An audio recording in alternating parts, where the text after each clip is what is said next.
Hey everybody, welcome to another episode of Medicine 3.0. This is your podcast for AI and healthcare, precision medicine, and performance health. So this week, we're going to touch on all three a little bit. This is Dr. Ryan Greene who joined me this week. He is the founder of Monarch Athletic Labs out in California. And this was a great conversation. We went deep on how do you help people live the longest, best life. I think you're really going to enjoy it. At the end of the day, I want you to think about how you can find the right tools to help you live this kind of life, just like Ryan is helping his members. And if you want to look into Monarch, if you're out in California, please do. All right. I'm super excited to welcome Ryan to the podcast. And Ryan, to start off, tell us how you got where you're at, knowing what you know. Super interesting. Going through college, grad school, always wanted to do sports medicine, orthopedics, wanted to work with high-performing individuals. Went to med school, had an incredible mentor who was the one of the team physicians for the Denver Broncos, Colorado Rockies. I'm not sure of your experience going through, but I think mentors are incredibly important, and being able to see how he treated patients, and the fact that he led a kid who was just relentless in terms of can I follow you into the operating room? Never said no. He cultivated my passion for the field. What he didn't prepare me for was once I got into residency and realized the reality of the situation, working with high performing individuals in a hospital setting doesn't happen very often. And so I learned very quickly if my future was going to be working with that subset of people, it would be in addition to my rigorous practice, 60 to 80 hours a week. And he informed me later, he goes, here's the deal. One of three things is going to happen. You are going to get divorced, you will not see your kids, or both. And I was like, well, that doesn't sound great. Yeah, that doesn't sound awesome. So anyway, I made the decision to pivot from the surgical world, sports medicine world. And to be honest, I didn't know where I was going to go. I was like, well, if I'm not in the hospital, what do I do? So I accepted a fellowship at Mayo Clinic, more clinical research in sports medicine, and spent a year writing grants, hoping to get money and funding for projects, and then trying to execute them on a pretty accelerated timeline so that you can rinse and repeat and try it year after year. It was a great experience. Mayo Clinic was incredible for what they do, but I learned very quickly if you're trying to research anything that is in the preventative medicine world, what we call medicine 3.0 now, it's tough. It's tough to find funding because there's, it's not often there's something proprietary, patentable, and that's, just as well as I do, and maybe the people listening know or don't, but it's hard to get funding for something that's not going to be incredibly profitable or potentially change the course of medicine. So at that point, it was pretty discouraging. I'm more aware of it now than I think I was at the time, but depression was probably pretty real because I'd spent my entire life trying to get to a certain point, and I didn't want to be there anymore. And then now what do I do? My parents are like, go into emergency medicine. At least you can work a couple shifts. I'm just like, that doesn't feel right. Doesn't feel right. Around that time, so this was about 10 years ago, the conversation around recovery and performance and optimization started coming up. Articles about LeBron spending $1 million a year on his recovery protocol. People are like, this is insane. What does LeBron do? And so now people are going to cryo clubs and all this other stuff. I was like, okay, that's kind of interesting. And as an athlete myself, one of the things that I was thinking about is why are the resources and the knowledge reserved for only college and professional athletes? My body functions the same way. I don't have anything different. You don't have anything different. But my arena that I perform in happens to be in the hospital, the operating theater. Yours is, the emergency room and the boardroom. And if you feel like garbage and you can't perform your job very well, the outcomes are going to be the same. You're going to lose your opportunity. So that started the wheels turning. And then, truth be told, one weekend, because I don't know if you've ever been to Rochester where Mayo Clinic is, it's not Minneapolis and it's not close to Minneapolis. I thought it was. It is not. So anyway, I had nothing to do on the weekend. So I went to Mall of America and I just like sat there and looked around. I'm like, oh, I get it. People can drive. They park their car. They can stay here for days. They have everything that they need. People want that.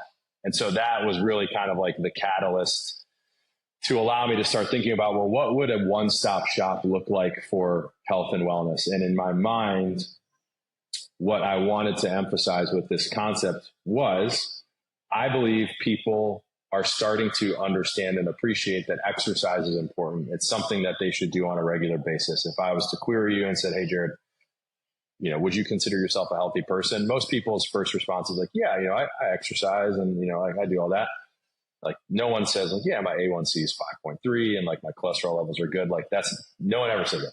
Right. So that it was kind of like, all right, well, this needs to be the carrot that we dangle, which is like, you're going to come to a place where like you can exercise and train, and we are going to bundle in all these areas that we consider foundational for health promotion, medicine, physical therapy, nutrition, recovery, all in one spot. What I failed to appreciate was the impact and the importance of community. And we designed our clubs. We have 2 now. We're about to open 3. And then by the end of 26, we'll have 3 more. So we'll have 6. We designed our clubs to be smaller in size, roughly around 200 to 300 members, slightly more depending on the footprint. But we did that because when I was reading this book called Sapiens, one of the things they mentioned was like communities traditionally happen to be around 300 people because it's a manageable population size where people can actually know each other and, develop relationships.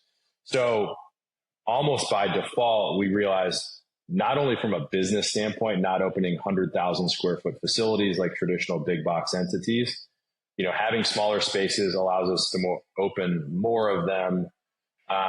And what we are realizing is we can have many of these smaller clubs in many communities, cities around the country and the world.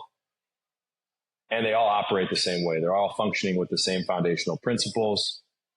The club in West Hollywood looks different than the club in Brentwood. They're 5 miles apart, but like the populations are radically different. So the look, the feel, a little bit different, reflective of that space, but the foundational functionality is the same. And, we really pride ourselves on the fact that, you're not tied to one trainer, one physical therapist, one nutritionist, one medical professional. Like everything that we're doing is considered like universally important to promote health. So you can book any trainer at any club at any time. You can go and get your blood work done at any club at any time. And we are confident that the way that your results and your program are going to be interpreted or adjusted are consistent, because at the end of the day, like, a highly executed front squat is the same whether you're in Miami or you're in Milan. And diabetes is diabetes, so all these numbers and the communication. And I think, to make it even more simple is like the more complex the system becomes, the greater the acknowledgement that you've failed to solve like the foundational elements. And so we just wanted to be super good at the very foundational principles and then have the ability to also extend our scope as necessary. So, our early adopters are paying, it's not inexpensive, but ultimately it's less than what they typically spend on their healthcare in aggregate per month. But they all listen to Huberman and Attia, and they're like, tell me about rapamycin, tell me about peptides. And we get to be, a space where they can have that conversation. And also we are comfortable enough where we can also say like, those things are not going to be helpful until you build a better sleep routine, improve your cholesterol profile. Like, so, at the end of the day, like almost everything we're doing is like so simple, but we're not doing anything or, supporting anything different than what you would consider like a blue zone lifestyle. And I feel strongly like until we as a community really get those foundational elements, solidified, like we are going to have to continue to figure out creative solutions to solve very basic problems. And like, not necessarily we'll talk about on this podcast, but like the GLP-1 situation, like it's, like, it's a very real thing. The question that we always ask is like, all right, like, is this the route that you need to go? Or could you potentially work with a nutritionist and build better practices that you're going to carry the rest of your life? And I think that is a daunting thing about health. And even if you're coming at it from a precision medicine standpoint, like, basic health behaviors, health promoting behaviors, longevity behaviors, like, these are things that you have to do the rest of your life. So, like, are you going to take rapamycin the rest of your life? Are you going to be able to stick with an NAD protocol the rest of your life? You're going to eat every day. You're going to sleep every day. You're hopefully going to drink water every day. Hopefully you're going to move your body. Like, those are the things that we really need to make sure that you understand before we, progress into the higher levels of care. So, at the bare minimum, we've found success because we have a multidisciplinary approach.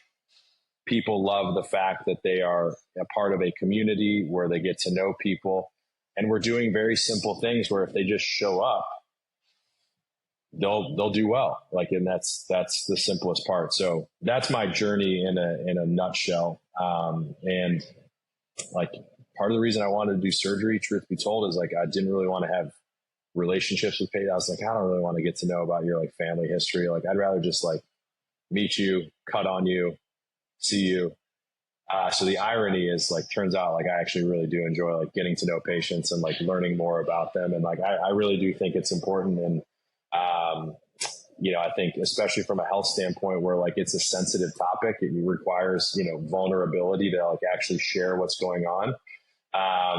Having this relationship where people get to come into a place and see like their doctor's also deadlifting and he's doing pull-ups and he's sitting in the sauna with them. Like, I really do think it allows people to open up a little more, because I'm sure you've had experiences and people listening where they walk into a doctor's office, they're like, that person does not look healthy. Like, why are they telling me what to do? I'm like they clearly aren't doing this. So like, why am I going to listen to it? So I think we've done really well because we've just really broken things down to their simplest and most fundamental aspect. Awesome. There's several things I want to pull out from what you just talked about. One, like, people don't realize that the doctors of professional teams usually pay to be their doctor.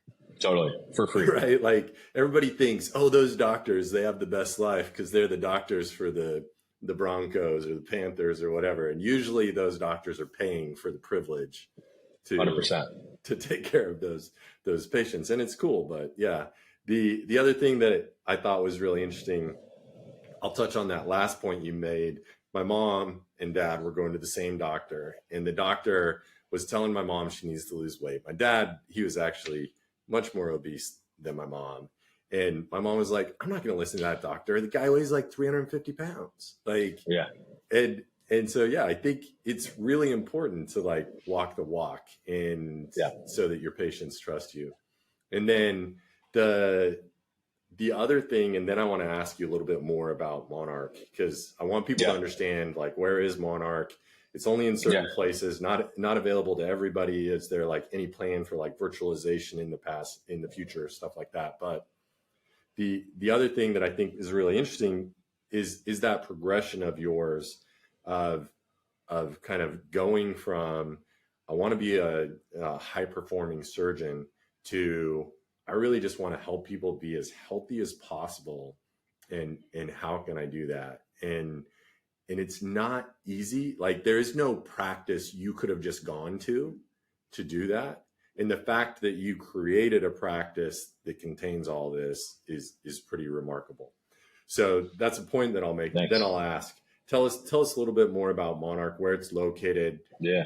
If people hear about this and they're like, oh, that sounds amazing, I want to go find it. No. So we opened our first club in West Hollywood in January of 2020, January 6th. Oh, geez. Very interesting. Perfect timing. I know. Perfect timing. I know, right? Crazy day to open based on what was happening in the United States. And then 2 months later, pandemic. And like complete divine intervention, in the sense that I believed when we were creating this that long-term establishing ourselves as a medical facility would allow us to tap into potentially insurance reimbursement down the road. because it's medically monitored, medically directed. I had no understanding or, premonition that the world would shut down. And we as an entity were one of the only like legally allowable institutions to stay open because we were considered essential. If that had not happened, this conversation would not be happening. So like, I have to believe that I have, a higher power kind of like guiding me here because I was really motivated. I'm like, there's got to be a world at some point where there's going to be, the version of safe driver discount for car insurance, but for health. Because like pretty much everyone who's listening to this, I guarantee is going to say, yeah, like, why do I pay so much for insurance? It doesn't actually cover anything. I still have to pay a lot of money. Like, why am I doing this? So I was like thinking, okay, well, if we want to tap into the medical establishment, like you got to play the game, if it's medically directed, medically monitored, you're monitoring basic objective data, heart disease risk, diabetes risk, body composition. Like that will probably help us at some point in the future. I did not realize that it was going to be necessary like 2 months into our existence, but yeah, that is what it is. So we opened West Hollywood January of 2020. Fortunately we were successful partially because we were the only thing open. We opened our second club in April of 2023 in Brentwood. So if you're familiar with LA, the 405 cuts right through it. If you live east of it, you don't go west. If you live west of it, you don't go east. It's basically the border between the US and Canada. And so even though they're 5 miles apart, like it's very hard to get people to go from one place to the other. So we wanted to service people on the west side of LA. That club has been, I'm sitting in Brentwood right now, incredibly successful, far more successful than I could have ever imagined. And I think it just is a testament to the fact that people want outcomes. And, we are starting to appreciate the value of investing in ourselves because ultimately, as we age, I think one of the most painful penalties anyone can experience is not being able to enjoy their life, not being able to participate in things that bring them happiness and joy. And sadly, for most people, 55, 60, 65, you start to lose capacity. Can't play tennis, can't play pickleball, can't play golf. And then before you know it, you're the grandpa sitting in the chair and, it's just kind of like, that's it. So, the west side of LA is a little bit older, a little bit more like family oriented. So it's really resonated with this population. We're opening end of this year in Playa Vista, which some people call Silicon Beach. It's like in between Venice, so a little bit south of where we are now, and LAX. A lot of tech folks down there, a lot of younger families. So we feel pretty confident that we will do well in that area because there's just not a lot of like high quality health and wellness.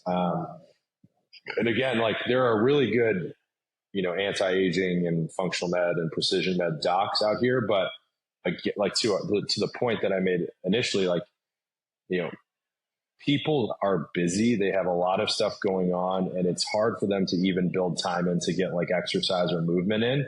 So like, we really wanted to make sure that like we're delivering, the medical and the longevity and that kind of stuff. But like, what's going to get someone to, are you going to go to your doctor, the longevity doctor's office, like once a week, once a month? Like, probably not. Like we've really created a habitual pattern where most people see their physician once a year. So like there's still more time and psychology to be adjusted to get people to understand, like, I need to be more proactive. I need to get my blood done every 3 to 6 months versus once a year or once every 2 years. So, yeah, like the movement part's, very important in terms of what we do. So Playa Vista opens end of the year. Then we're going to do Miami next year, Pasadena, which is kind of north side of LA, Newport Beach. And then we've got, opportunities in Scottsdale, Nashville, Vegas. And we're just kind of like taking things as they come. Like I said, the beauty of this model is it's relatively smaller. It doesn't require a ton of space. Like both of our clubs now are ground level units in commercial real estate buildings. So like, it's very easy for us to fit in structures that already exist, which I think is a benefit for us. So we're going to continue to open clubs, hopefully, 1 or 2 a year and just, keep going and growing. New York's a huge market. We want to go to Dallas, Chicago, like all places that we would do incredibly well. And then the nice thing is our price point fluctuates based on, rent and cost of labor. So, what we charge in LA wouldn't necessarily what we charge in Raleigh or Durham. Like it's, it wouldn't make sense, but we have flexibility in what we do so that we have the ability to exercise those opportunities so that it's an achievable opportunity. And, like we're never going to be Planet Fitness. That's not our model, and that's totally fine for people where that resonates. But I think for us, it's going to be, people that are high performers in some area of their life or livelihood right now and understand the value of investing in themselves. I tell pretty much every patient, like what we're doing here is no different than compounding in business. Like if you make good decisions consistently over time, you're going to get exponentially greater results. So, but it's not free. You have to invest. Like it's not just going to happen. And in terms of virtual, like we discussed offline, we're building out a virtual platform just because we've identified a lot of pain points in terms of like, we have patients come in, they have an Oura ring, they have a Whoop band, they have a Fitbit, all great. But we're sitting there with like multiple screens and they're like, hey, here's my Oura data. I'm like, great, here's your lab PDF, and let's also look at our training portal so we can figure out like what your VO2 max has been doing. There's nothing yet that really integrates all those things well. They're starting to develop. So I think we have an opportunity to create, a full stack solution that's not only just performance oriented, but also like as a functional business tool, because, if people are listening to this that are operators of health and wellness clubs, like, and I won't toss anyone's name under the bus, but like the current systems are inadequate for what people should expect or need moving forward. So I think there's an opportunity there. And if that allows the Monarch ecosystem to somehow impact, hundreds of millions of people, whether it's an in-person experience or a virtual experience, like I think there's an opportunity there. And, maybe it's integrating Bionic Health as our EHR. Like there's all sorts of things. Like we don't necessarily need to remake the wheel, but I think there's a lot of cool tech that we can ultimately, integrate in one space and impact a lot of people. Yeah. It's such a cool story. My wife, when she listens to this podcast, is going to be like, you were talking about that in 2015, a gym and a doctor's office being in one place. Yeah. And so I love that you did it. I think it's such a good point that like people will go to the gym maybe 3 times a week. You don't want to go to the doctor 3 times a week, but you might need blood every 3 months. And it's interesting to see like the big box, like Equinox trying to like do something in the longevity space, and, Lifetime trying to do something in the longevity space. And I think where Monarch is always going to win when I think about the big box guys versus what you're building is really around that community. I think that's such an important insight that, you get people together, they're doing the same things, they love it. That's super cool. Yeah. And I was at a wellness conference last week, and, Lifetime Fitness was there, Equinox was there, Canyon Ranch was there, like all the big players, and they're all talking about longevity. And like there are very talented and intelligent people that are spearheading those initiatives. But like one, price point is definitely something. I think our model is unique, and it's a flat fee. Like it's monthly and you get unlimited access. You could use a trainer every day. You could use physical therapy every day. And to your point, our average member usage per week is like 2 to 3 times a week. Like there's just something about that like ethos in our psychology where it's like, if I work out 3 times a week, I'm doing pretty well. And I'm like, no, you need to be like, you need to do something every day, like move your body every day. It doesn't have to be vigorous and strenuous, but like, 3 times a week is oftentimes not enough. But to your point, like, and Tony Robbins just announced he's opening like longevity resorts. Again, like price point, it's not for everybody, which is great. But to your point, like if you're just going to a place 1 week out of the year, or maybe 2 weeks out of the year, what do you do and how do you support your day to day when you're not in that environment that's like, purposely conducive towards you being healthy? My mom used to go to Canyon Ranch all the time. She comes back, she passed recently, but like not because she didn't go to Canyon Ranch enough, but like But like she'd come back and she's making green smoothies for like a week or two. And then like, it's hard because we're in Chicago. We didn't have Whole Foods, and like, where are you going to find all this stuff? And eventually like you taper off and then you go back to Canyon Ranch and you bounce up. So I really do think, to your point, like the secret sauce of what we're doing is absolutely the fact that I see the same people 3 to 4 times a week. And then they start to develop relationships with people they see here that they see out at their tennis club now. Like, oh, you go to Monarch, or like they see him at a restaurant. Like, I don't think there's an equation or like a specific recipe that says this is going to happen. I think it happens organically, but it's more likely to happen the more frequently you're putting yourself in that environment. And that's why, I really do think we will continue to be successful. As we're not doing anything revolutionary, as I've mentioned, but we are absolutely creating a lifestyle that people are resonating with. And our demos 32 to, actually we have a 17-year-old now. So we got a couple like high school kids, but, roughly 32 to about 75 or 80. Like we're, and it works, whether you're super young or super old. Yeah. You say you're not doing anything revolutionary, but I would disagree. I mean, it seems obvious, right? But you don't see very many people doing this and doing it well. And I think one thing that you pointed out that was really good is I think the solutions are simple. Like the solutions for people's personal health are generally fairly simple. But I think there is a lot of complexity in there, and people get paralyzed by the complexity. Like even how do I start working out? Like how do I start eating healthy? Like even though it is, eating, sleeping, recovery, working out, like those kinds of things.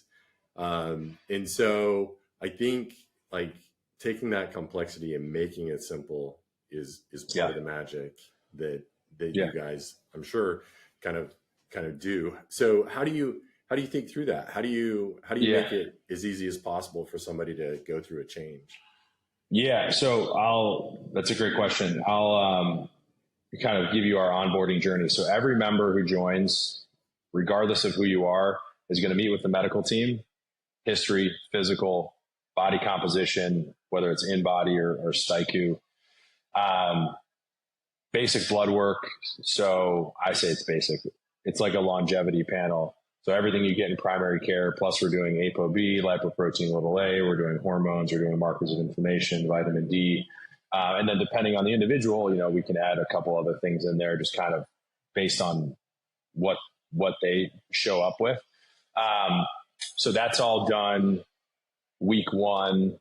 And then we meet with them week 2, just to, go through their data, especially blood work, and also kind of go through what meds are you on? What supplements are you on? Do you still need to be on all these things? Why are you taking them? I hear every single day, like, why am I taking, berberine? Like, someone told me to take it. I'm like, okay, well, like, all right, well, do we still need to be taking it? Like, how long have you been taking it? Have you noticed anything? So we have time, and every visit with us, whether it's training, physical therapy, medicine, nutrition, it's an hour. So we have plenty of time to like sit down with people and go through it. We're not in a time crunch. After med, they meet with physical therapy, joint by joint assessment, problem focused, much more orthopedic related. Sometimes it's just, head to toe, anything hurt, problem focused. Other times we have a lot of people coming in that are pre-op or post-op, and we have objective metrics and technology like force plates and like, I don't know if you've ever used Vald, but like they have a force frame, so we can measure flexion, extension, adduction, abduction, and like actually put like, objective data on that so that you can look and track over time. Like, are things actually getting better? Not only subjectively, but objectively. Our physical therapists are incredible at that. And then we do a 2-day strength assessment. So day 1 is purely like basic movement patterns. How do you squat? How do you hinge? How do you push? How do you pull? We take people through a full set of mobility movements, controlled articular rotations. Strength and conditioning coaches will know that as CARs. That's something that every member is going to do every session, no matter what. Our strength and conditioning coaches are relentless. Like, even if you show up 5 minutes late, you don't just get to jump into the session. You're doing your mobility. So we teach them all those movements day 1. And then day 2 is performance, push-up test, pull-up test, grip strength, VO2 max, if we think it's valuable or they are capable of performing it. And then we build a program, and our strength team divvies up responsibility. We make sure that everyone's program is continuously updated, typically every 4 weeks. We meet as a medical team with the member every 3 months, just check in. How are you doing? Are we achieving the goals we set? Do we want to set new goals? Do we need to revisit? And then they also, week 1, I forgot to mention nutrition. So they get a 1-hour nutrition assessment. And the nice thing about nutrition is, like, we're totally agnostic. The best plan for you is the one that you can stick with. So if you need to meet with a nutritionist every week so you can hand over your calorie counting or whatever, great. If it's just, what are some ideas for recipes? Great. You can do that. But they have no limit in terms of how often they can meet with anyone.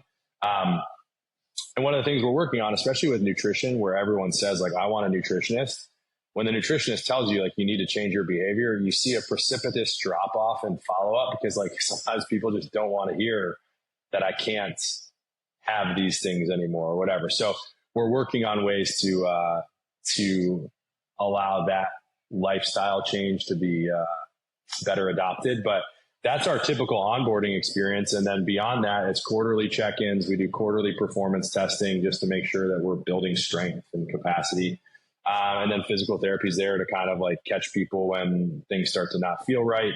But I think for us, like, as a multidisciplinary unit, unless you need imaging or some sort of advanced intervention or surgery, there's pretty much nothing that we can't do in-house. Again, which from a convenience standpoint is, like, incredibly valuable, because, we were talking before we were recording, and, like, a member just walked in, and I know he wants to talk about a supplement. And so I'll just go find him after his session and after we're done, and, we'll hash it out. So, like, I think how do you put a price on that? Like, I don't know if you can, but we know that it really does resonate well with people. Oh yeah. I mean, just the usage numbers that you quoted, that if you have people coming in on average 2 to 3 times a week, I mean, if you look at usage numbers at gyms, they don't even have 2/3 of their members coming every week. And so Correct. Having everybody coming on average 2 to 3 times a week, that's really remarkable. I'm curious. So you've been at this, I guess a little over 3 years. Mm-hmm. And can you tell us about, like, any transformations that you've seen with your patients kind of going through this that you think are, like, a good story of what somebody could expect when they go from, not focusing on their health to really, really focusing? Yeah. I mean, I think I'll just kind of give, like, general highlights. Like, we see a lot of improvement in metabolic disease risk. So people coming in pre-diabetic or, definitely within high risk categories for potential heart disease in the future. And, just little lifestyle changes, focusing more on a sleep routine, being aware of, like, how much water they should drink, things we talk about on our medical intake, and having people come back and not only seeing that their risk, their risk ratios are decreasing, but also, like, I feel so much better. I've cut down my alcohol, like, and I feel great. I'm sleeping better. I'm drinking more water. Like, I'm seeing that my body fat is decreasing. Maybe not as much as, I would like, but, I'm making these changes, and I'm committed, and I'm going to continue with it. Like, we see that a lot from a medical standpoint, is just overall improved quality of life, energy, cognitive performance, sleep performance. And then from a body composition, like, at some point we're going to have to figure out, like, how many pounds we've helped people lose, but, like, the aesthetic is not our goal. I think the next, area I'll go into is, we're seeing, the young lady that I had just before we started recording, early 40s, just did her performance assessment, like her follow-up quarter, did a pull-up. Never done a pull-up in her life. That's huge, especially for, like, a 40-something-year-old woman. Came in and could do, like, 10 knee push-ups, now can do 10, like, full push-ups. That's enormous, especially from a longevity standpoint.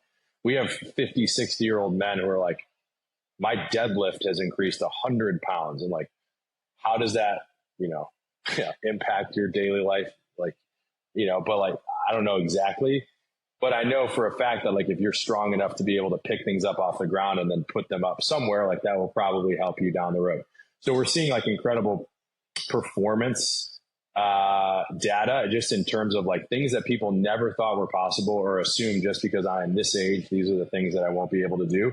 We're blasting through those barriers. So that's pretty cool. And then like from a physical therapy standpoint, man, like our PTs are so good. Like they are taking people who come in and have been resigned to the fact that they are going to have surgery for something because the images look like this and the consults said that. And our team's just like, maybe, but let's also like, help you improve your mobility, help you improve your core strength. Like, and the cool part about our system, which I didn't really speak to earlier, is all of our physical therapists are also CFCF strength and conditioning coaches. So at some point in their life, like that was an important part of their routine. So, their mantra is physical therapy is physical, right? It's not just going to be sitting there. They throw stim, they throw heat, they're rubbing on you. Like they're going to get you moving. And for some people, like it's an incredible value that you get to like train, but you're also training with someone who views you with the knowledge and the eyes of a physical therapist. And we're seeing people who said like, I'm just coming here because I want to lose weight before surgery. And then a year later, like, never had to have surgery. Like I feel better than I've ever felt. And like those things are really, really cool. And so that's kind of like an aggregate, like things that I see. I mean, we're doing 600 visits a week in Brentwood. We're doing 450, 500 visits a week. So like we're seeing a lot of people come through. The one area that we just started, which I'm super passionate about, is mental health. So we call it Monarch Mind. So we have had a life coach where he unfortunately had to move and went into a different type of practice. But like we have a neuroscience group that does neurofeedback. So they're doing brain scans and, helping people understand where, supplements or potentially neurofeedback or certain types of meditation behaviors may help improve the quality of their brain health. I think that's incredibly important long-term. Kind of a hot topic, somewhat, polarizing. I think psychedelic assisted therapy is something that would be very helpful at some point, not because I think, it's the cure all, but I have found that people that are struggling with depression, anxiety, PTSD typically also do not have the healthiest sleep behavior, nutrition behavior, movement behavior, and also are oftentimes metabolically a little bit out of balance, especially in the hormone space. So I really do feel like if we can get, and develop the mental health space, we really can help a lot of people. So like that's what I'm excited about is not only what we're doing, but where we're going, which is exciting. Well, I asked you for a specific story and I love that you can't really give it because you have so many, right? And you've seen like these trends, and you spoke a lot to like physical performance, like, deadlift getting stronger, mid 40s female being able to do a pull-up. That's probably like 90th percentile for strength for a woman that age, and you've seen it in the emergency room is like people come in, old ladies, fractured hips, old men, fractured hips. Yep. The issue is not that they broke their hip. The issue is that they fell and they were on the ground for 3 to 6 hours before someone found them. Like you cannot overemphasize the importance of being able to push yourself off the ground or pull yourself up from something or grip something. And like, they seem like such like archaic and like rudimentary metrics, but like they become a problem. And, like, I don't know how often you travel, but it's become very acutely aware in my mind. Like when you get on a plane, the amount of people that need assistance to like get down the jet bridge, put their bag in the, like, I'm just like, something is not right here because like we are losing the capacity to just like do typical activities of daily living. So, for us, the fact that someone can like lift their body weight, like that's huge. Like it's amazing. It is. And so a couple things. I think our population continues to age, and we've got the boomer bubble coming. And so we're going to see more of those people on the jetway. And I just traveled last week, and it was like 6 people on my plane that were waiting for a wheelchair. And it seems like a few years ago it was just 1. And then the other thing is, it's interesting to hear you talk about there's this initial investment in screening for disease, but then after that, really most of the investment is building strength and mobility. And like, when people ask me, like, what's your number one, like, what's your one tip for people? And to me, longevity comes down to a very simple equation. It is freedom from disease and building as much muscle, as much strength, and as much mobility for as long as possible. If you do those things, then you solve the equation. Now that's simple, but then the reason that I think what you're doing is so awesome is it's complex for people to figure out all those different things. People aren't experts.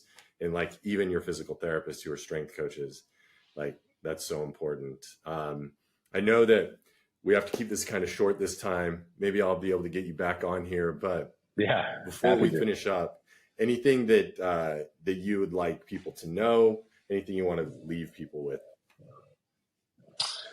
I mean, I think for us, like,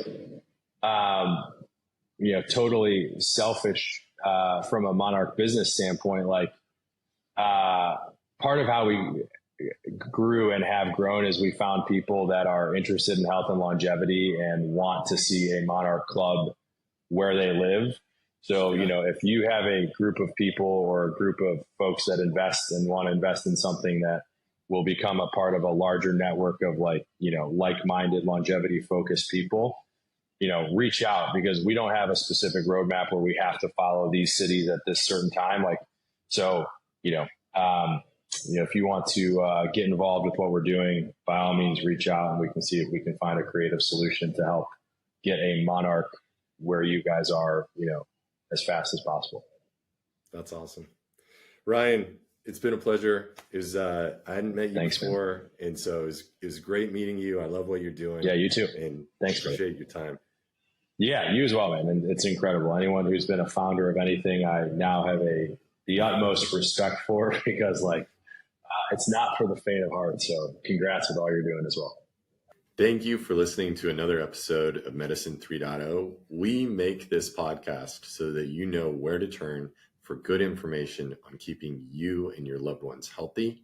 Feel free to check us out at bionichealth.com, where we can help you live a longer, happier life.